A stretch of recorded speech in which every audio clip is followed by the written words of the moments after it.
Kumusta kayo mga dre?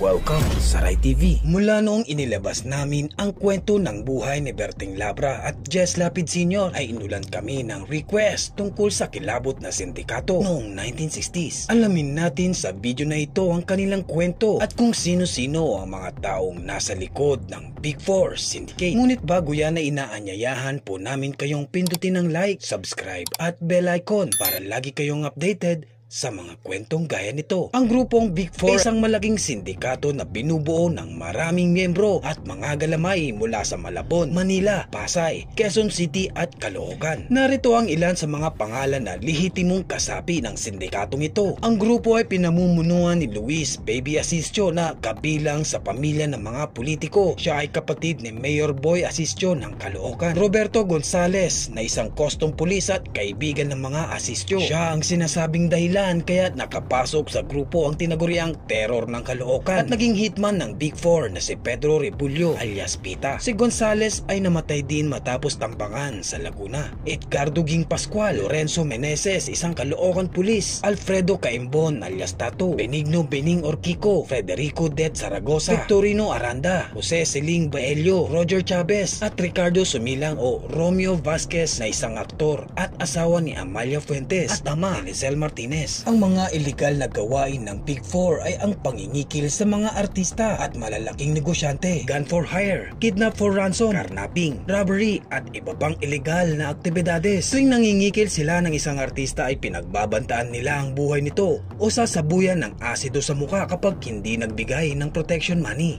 Ang aktor at kumparing buo ni Berting Labra na si Boy Santa Romana ay naging biktima rin sa pangingikil ng Big Four. Subalit tumanggi itong magbigay ng pera kaya't naggalit ang sindikato at noong matsyempuhan siya sa loob mismo ng LVN Pictures compound noong July 21, 1961 ay hindi na siya pinakawalan at doon mismo itinumba ng nagpakilalang mga pulis. Noong November 12, 1962 ay nagpulong sina Roger Chavez, Romeo Vasquez at Luis Asistio upang planuhin ang gagawin nilang pambubudol sa isang Chinese na si Johnson Lee upang mapasakamay nila ang Thunderbird car ng pobreng Chinese. Sinabi ni Luis Asistio sa dalawa na gagamitin nila ang kasikatan ng artistang si Romeo Vasquez upang dinlangin ang biktima. Si Vasquez ang magpapanggap na buyer at si Chavez naman ang ahente. Noong November 14, 1962 ay nagkita sina Romeo Vasquez, Roger Chavez at ang Chinese na si Johnson Lee sa Highway 54 na ngayon ay EDSA. Hindi naman nagtagal ang kanilang pag-uusap at sila ay nagkasundo na bibilhin ni Vasquez ang sasakyan sa halagang 21,000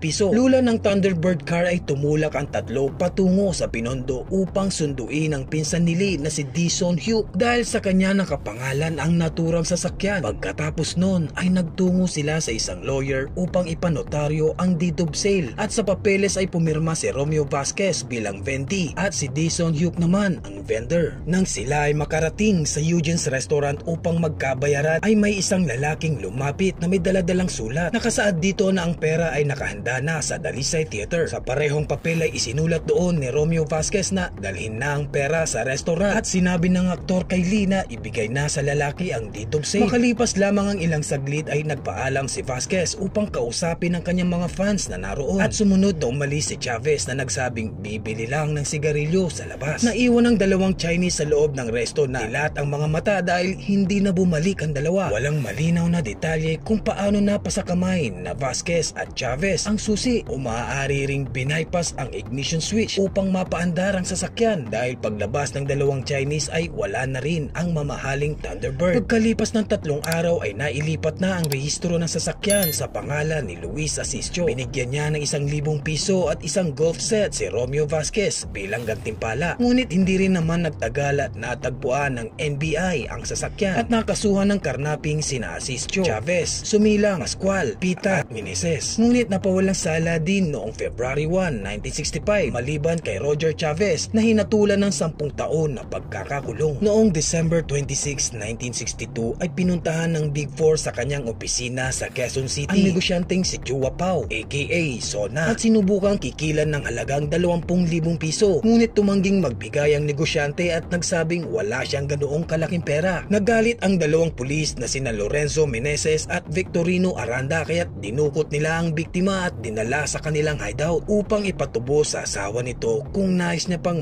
nakitang buhay si Sona. Hindi na nagsumbong ang asawa ng negosyante sa mga pulis at ibinigay na lamang ang hinihinging ransom money. Noong June 9, 1963, ang aktor at malapit na kaibigan ni FPJ na si Berting Labra ay dinukot ng mga nagpakilalang pulis na kalaunay na pag-alamang mga miyembro pala ng Big Four. Nang tumangging magbigay ng protection money ay pinalo ng baril sa dibdib at pagkatapos ay nilimas ang suot-suot na alahas ni Labra bago siya pababain ng sasakyan na pinagbantaang papatayin kapag hindi pa rin nagbigay sa susunod nilang pagkikita. Dahil sa pangyayaring iyon ay unti-unting bumagsak ang kanyang karera dahil wala nang gustong kumuha sa kanya sapagkat natatakot ang mga producer na baka pati sila ay madamay. Alam nyo ba mga dre na naging biktima rin ng Big Four ang batikang komedyante na si Chiquito? Siya ay kinikila ng grupo, nilimas ang kanyang ipon at mga kabuhayan. Alam niyang hindi siya lulubayan ng sindikato kaya't ang naisip niyang gawin ay pasukin ang pagiging isang pulis upang sa gayon ay mayroon siyang mga kasangga kung sakaling balikan siya ng mga ito. Maliban sa Chiquito ay nakilala rin siya sa pangalang Sergeant Augusto Pangan. Taong 1962 ay kinikila ng mga miyembro ng Big Four na sina Edgardo Pascual alias Ging at ang dalawang Quezon City Police na sina Lorenzo Meneses at Pedro Ramirez. Si Joseph Estrada ng halagang 4,000 piso at pinagbantaang sisirain ng kanyang muka kapag hindi ito nagbigay. Ngunit nagmatigas si Erap at tumanggi sa kagustuhan ng grupo. Nagalit si alias Ging at sinabihan sa Estrada na si Luis Asistio na lang ang bahala sa kanya. Habang nasa taping para sa pelikulang Pulong Diablo sa Ubando, Bulacan ay nilapitan siya ng grupo ni Rolando Montes, Pedro Rebulyo alias Pita at Restituto Santos. Sinabihan nila ang aktor na nais siyang makita ni Luis Baby Asistio sa kanyang bahay sa Caloocan. Walang nagawa si Erap kundi sumama na lang sa mga ito at pagdating sa nasabing bahay ay hinihingan siya ni Luis ng 4,000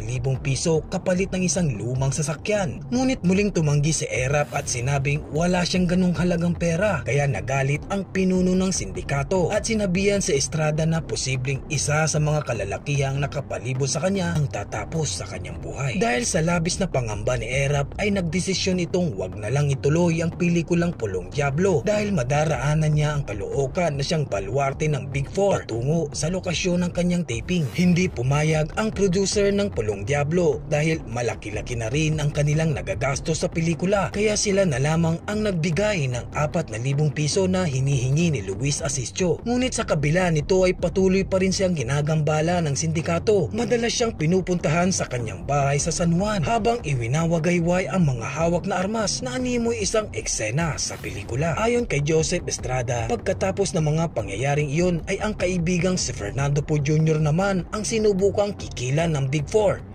Ngunit walang kagatol-gatol silang pinalaga ni FPJ at hindi nagpatinag sa pananakot ng grupo. Alam ng sindikato na palaban si The King kaya hindi na siya gaanong kinulit ng Big Four gaya ng pangungulit nila kay Erap. Habang nasa ibang bansa si Erap at FPJ para sa isang proyekto ay binuo ang Task Force Untouchables na pinagsamang puwersa ng kapulisan at NBI na pinamumunuan ng dating NBI Director Epemaco Velasco. Dito natunugan ng sindikato na testigo si Erap laban sa kanila. Kaya noong pagbalik dito sa bansa ay naging maingat siya at nagdesisyong doon muna siya mamamalagi sa bahay ng kaibigang si FPJ. Pinagsama nila ang kanilang mga armas bilang paghahanda kung sakaling salakayin sila ng notorious na grupong Big Four. Gumawa na rin si Estrada ng kanyang huling habilin na kung sakali mang may masamang mangyari sa kanya ay tanging sina Baby Asistio at Ging Pascual lamang ang mga may pakana. Ang dokumentong ito ay ipapadala kina dating Pangulong Diosdado Macapagal at PC Chief Dominador Garcia. Sa tulong ni na Erap, FPJ, Chiquito, Berting Labra at iba pang mga naging biktima ay isa-isang nasakote ng Untouchables ang mga miyembro ng Big Four sa pamumuno ni Epemaco Velasco. Si Luis Baby Asistio at iba pa ay pinatawan ng habang buhay na pagkakabilanggo noong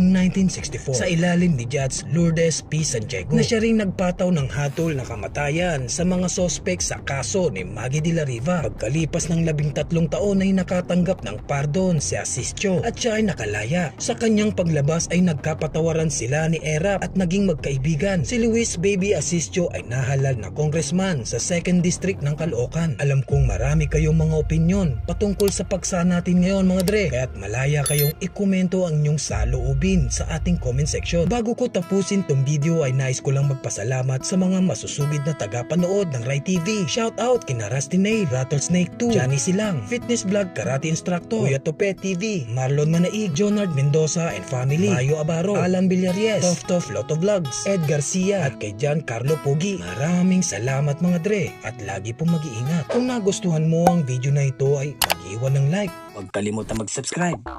Paalam.